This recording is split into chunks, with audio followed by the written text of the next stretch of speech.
बिस्मिल्लाहिर्रहमानिर्रहीम। अस्सलाम वालेकुम। मैं हूं मोहम्मद इरफान सिंधु और हमारा चैनल है GIHS कंसल्टेंसी। उम्मीद करता हूं कि आप सब लोग खैर आफियत से होंगे।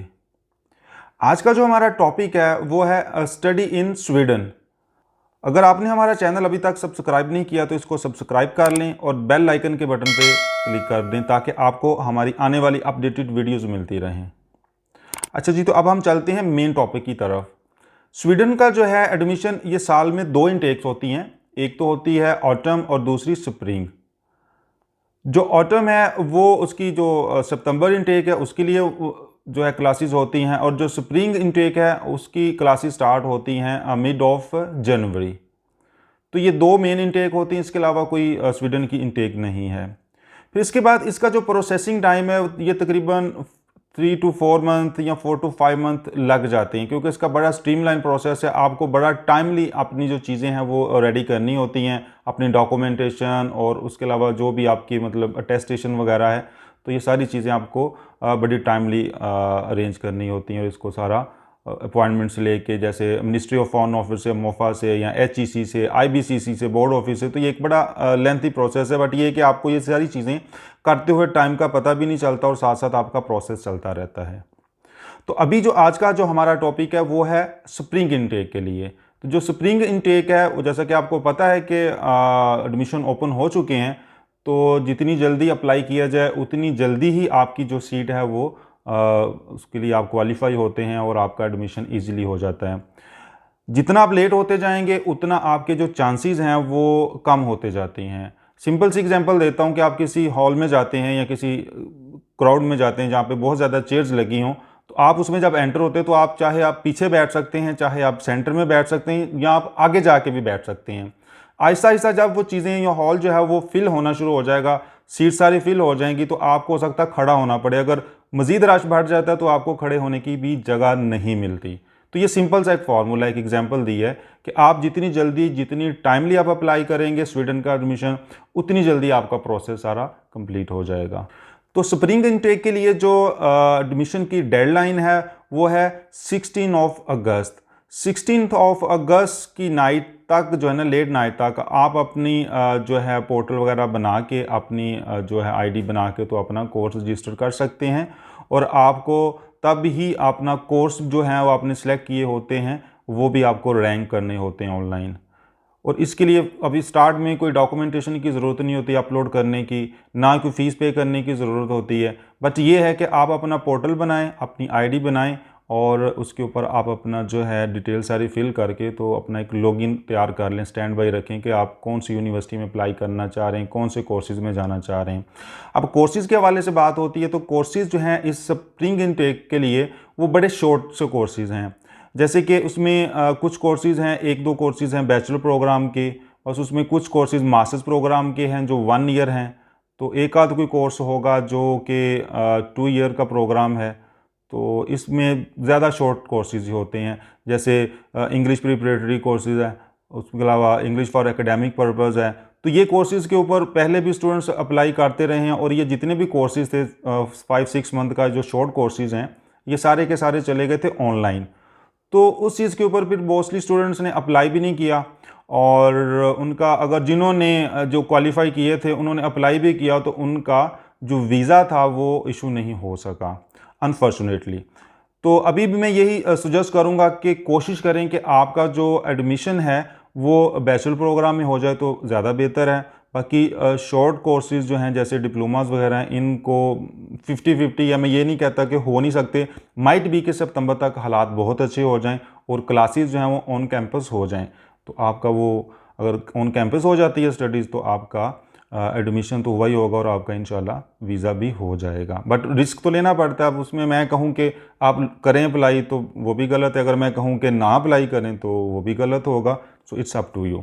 16 अगस्त जो है वो एडमिशन की डेडलाइन होगी। उससे पहले पहले आपने अपना पोर्टल बना लेना है और अपने कोर्स रैंक कर देने हैं। फिर उसके बाद जो आपकी डॉक्यूमेंटेशन है, कुछ डॉक्यूमेंट्स मिसिंग है, कुछ आपने अपलोड कर दिए हैं, कुछ नहीं किए, तो उनकी जो डेडलाइन है वो है 1 सितंबर।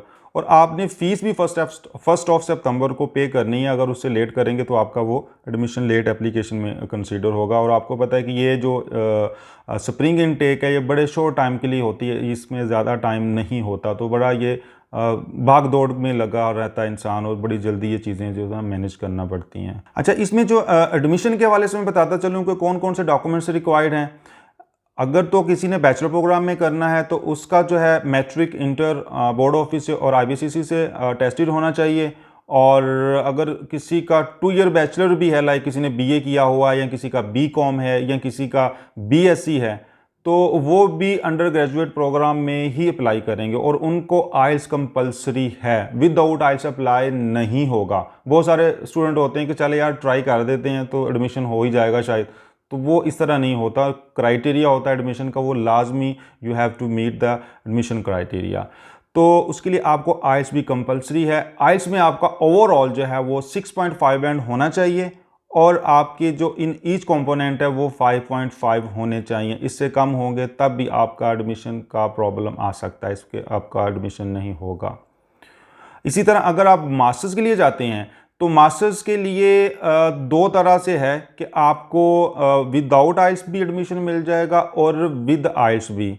विदाउट आइल्स इस तरह से होगा कि जो स्टेम स्टूडेंट हैं, ठीक है, जैसे कि science, technology, engineering and mathematics है, जिनकी बीएस डिग्री है 4 ईयर, उनको तो स्टेट वे आइल्स एग्जाम्प्ट है।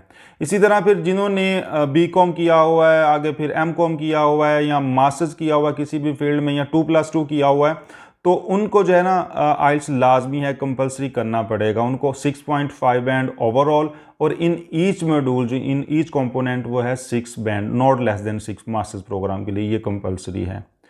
अच्छा, मैं बताता हूँ एक और बहुत इंपॉर्टेंट चीज़, जैसा कि कुछ स्टूडेंट्स हैं जिन्होंने 2+2 किया होता है, जैसे कि बीएससी फिर एमएससी, उसमें डिपेंड करता है कि आपने कौन सी यूनिवर्सिटी से किया हुआ है। जैसे कि हमारे पाकिस्तान में पंजाब में एक यूनिवर्सिटी है, the university of Punjab, PU से जिन्होंने किया होता है उनको लाजमी आइल्स करना पड़ेगा।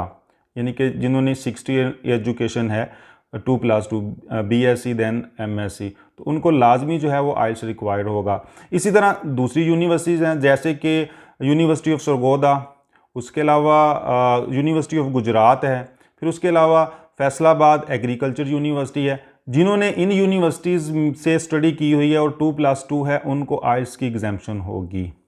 और उसके अलावा एक और चीज़ भी है, क्योंकि जो पंजाब यूनिवर्सिटी ना, यहाँ का मीडियम ऑफ इंस्ट्रक्शन जो है ना वो 2 हैं, like English plus Urdu.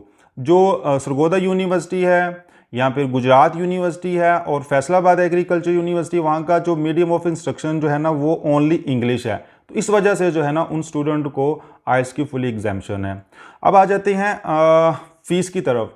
Faeces जो है वो कोई कर लें 50,000 करोन, अगर उनको यूरो में लेके आते हैं तो वो 5,000 की 1 सेमेस्टर की जो फीस है हो सकती है लाइक 60,000 या 65,000 करोन। अगर यूरो में करें तो ये 6,000 और 6,500 यूरो पर सेमेस्टर फीस होगी। स्प्रिंग इनटेक में मैं और बताता चलूँ कि मोस्टली स्टूडेंट को आस होगी या वो माइंड में रख के बैठे होंगे कि शायद यहाँ पे कोई स्कॉलरशिप भी होगी। तो ये स्प्रिंग इनटेक के लिए बहुत लिमिटेड सी स्कॉलरशिप होंगी, अगर वो भी मेरे ख्याल में ना होने के बराबर हैं। मेन जो स्कॉलरशिप्स होती हैं वो होती हैं सितंबर इनटेक के लिए, जो ऑटम होता है उसमें ज़्यादा स्कॉलरशिप्स होती हैं, क्योंकि वो मेन इनटेक होती है और उसमें नंबर ऑफ कोर्सेज जो हैं वो उसमें ऑफर्ड होते हैं। अच्छा, तो डॉक्यूमेंट्स के हवाले से बताता चलूँ कि डॉक्यूमेंट्स आपके जैसे मैंने बता दिया बैचलर के लिए तो मैट्रिक, इंटर चाहिए, और इसी तरह अगर मास्टर्स के लिए आप अप्लाई करना चाह रहे हैं तो उसके लिए आपका मैट्रिक, इंटर तो बोर्ड ऑफिस से और आईबीसीसी से ज़रूरी है। और इसी तरह आपके जो हायर एजुकेशन है लाइक ग्रेजुएशन या उसके अकॉर्डिंगली जो भी मास्टर्स है या बीएस है, उसका ट्रांसक्रिप्ट प्लस जो डिग्री है वो आपने HEC से जो है ना उसकी अटेस्टेशन करवानी लाजमी है, ठीक है। और इसके अलावा जो है आपने क्या करना है कि अपना मैट्रिक और इंटर का जो है ना वो बोर्ड ऑफिस से सील्ड इनवेलप करवाना है लाजमी। और इसी तरह आपका जो HEC है वहाँ से भी आपने, अगर आपका लेट्स सपोज के एक ट्रांसक्रिप्ट है और डिग्री है, ये 2 चीज़ें हो जाएंगी कॉपीज़। मोस्टली कुछ ऐसी भी स्टडीज़ हैं जिसके 2 ट्रांसक्रिप्ट या 2 DMCs होती हैं और एक डिग्री होती है, वो 3 डॉक्यूमेंट्स हो जाते हैं। तो आपने ओरिजिनल डॉक्यूमेंट्स भी करवाने हैं और उनकी साथ जो है डिग्री टेस्टेशन भी करवानी है, फ़ोटोकॉपी, और वो आपने सील्ड इनवेलप करवा लेनी। सम टाइम ऐसा होता है कि आपने एडमिशन डाला होता है, अप्लाई किया होता है और यूनिवर्सिटी रिक्वायर कर देती है जी सील्ड इनवेलप चाहिए। वो फिर आपकी जो दौड़ें लगती हैं, टाइम भी शॉर्ट होता है, टेंशन क्रिएट होती है, मोस्टली जो है वो आप फिर HEC की तरफ भागते हैं या फिर IBCC की तरफ, तो वो भी टाइम ले लेते हैं। तो उस चीज़ के ऊपर आपका एडमिशन जो है ना वो रिस्क पे आ जाता है। तो बेहतर ये कि आपके पास चीज़ें सारी इन हैंड होनी चाहिए और आप इजीली स्मूथली उसको लेकर चल सकें। और मोस्टली ऐसा हुआ है कि डॉक्यूमेंट्स करवा के आ जाते हैं जब, फिर वो उसको पाकिस्तान से कोरियर करना भी एक जो है DHL के थ्रू भेजते हैं, तो वो तो चलें 3 to 5 डेज़ के अंदर, 4-5 डेज़ के अंदर वो वहाँ पे पहुँच जाता है। तो अगर आप रेगुलर मेल के थ्रू भेजें तो वो 2 से 4 वीक भी ले जाती है। तो वो बड़ा एक हेक्टिक प्रोसीजर है। उससे बचने के लिए जो है ना आप अपनी एक साथ ही डॉक्यूमेंटेशन जो है उसकी अटेस्टेशन लाजमी करवा लें। अच्छा, बातें हैं बैंक स्टेटमेंट की तरफ। बैंक स्टेटमेंट जो है वो इसमें फ्रेश रिक्वायर्ड होती है। ज़रूरी नहीं कि आप महीना रखें या 3 महीने रखें या 6 महीने, नहीं। आपका अकाउंट पुराना है, नो प्रॉब्लम। आपका अकाउंट नया है, नो प्रॉब्लम। आज आपने अमाउंट डलवाई है, नेक्स्ट डे या उससे नेक्स्ट डे आप अपनी statement plus account maintenance letter लें और आप अपना वीज़ा अप्लाई कर सकते हैं। इसमें आप फैमिली के साथ भी अप्लाई कर सकते हैं, कोई प्रॉब्लम नहीं है। डिपेंडेंट जो भी चिल्ड्रन है आपके सारे, वो एक साथ अप्लाई कर सकते हैं। तो ये बड़ा एक अच्छा एक अपॉर्चुनिटी। और वर्क के हवाले से भी मैं बताता चलूँ कि वहाँ पे जो है ना वो वर्क की कोई लिमिटेशन नहीं है कि आप इतने घंटे करेंगे या इतने नहीं करेंगे, क्योंकि आपका वहाँ से रेजिडेंस जो होता है ना, TRP कार्ड जो होता है वो वहाँ से इशू होता है माइग्रेशन बोर्ड से, स्वीडन से। तो उसके ऊपर ऐसी कोई चीज़ नहीं लिखी होती कि आप वर्क कितना करेंगे कितना नहीं करेंगे। और सबसे मोस्ट इम्पोर्टेंट बात है, बताता चलूँ कि वहाँ पे लैंग्वेज बैरियर भी कोई नहीं है किसी किस्म का, कि आपको स्वीडिश नहीं आती तो आप वहाँ पे सर्वाइव नहीं कर सकते। वहाँ पे सेकंड लैंग्वेज जो है वो इंग्लिश बोली जाती है और समझी भी जाती है। तो आई होप कि मैंने अपनी तरफ से जो जो क्वेश्चंस थे स्टूडेंट्स के या जो मेरे माइंड में एक इन्फॉर्मेशन थी मैंने आप लोगों से शेयर की है। तो अभी वीडियो भी काफ़ी ज़्यादा लंबी हो रही है, तो इंशाल्लाह नेक्स्ट वीडियो में मैं मज़ीद ब्रीफली बताऊंगा सारा प्रोसीजर कि किस तरह से प्रोसेस होगा और क्या क्या चीज़ें होंगी स्टेप बाय स्टेप। तो उम्मीद करता हूं कि ये वीडियो आपको इसमें काफ़ी इन्फॉर्मेशन मिली होगी। जो लोग अप्लाई करना चाह रहे हैं स्टूडेंट्स या जिन्होंने अप्लाई किया हुआ, तो वो लाजमी इस वीडियो को देखें, उनको इंशाल्लाह इसमें काफ़ी हेल्प मिलेगी। अगर आपने हमारा चैनल सब्सक्राइब नहीं किया तो इसको सब्सक्राइब कर लें। बेल आइकन के बटन के ऊपर क्लिक करके ऑल के ऊपर क्लिक करना मत भूलें। और अगर आपकी कोई क्यूरी है, कोई क्वेश्चन है, तो हमें आप कॉन्टैक्ट कर सकते हैं। आप हमें कॉल करें, इंशाल्लाह हमारी team as soon as possible आपको रिस्पॉन्स करेगी। अपना बहुत ज़्यादा ख्याल रखिएगा। मिलते हैं नेक्स्ट वीडियो में। Stay bless all. अल्लाह हाफिज़।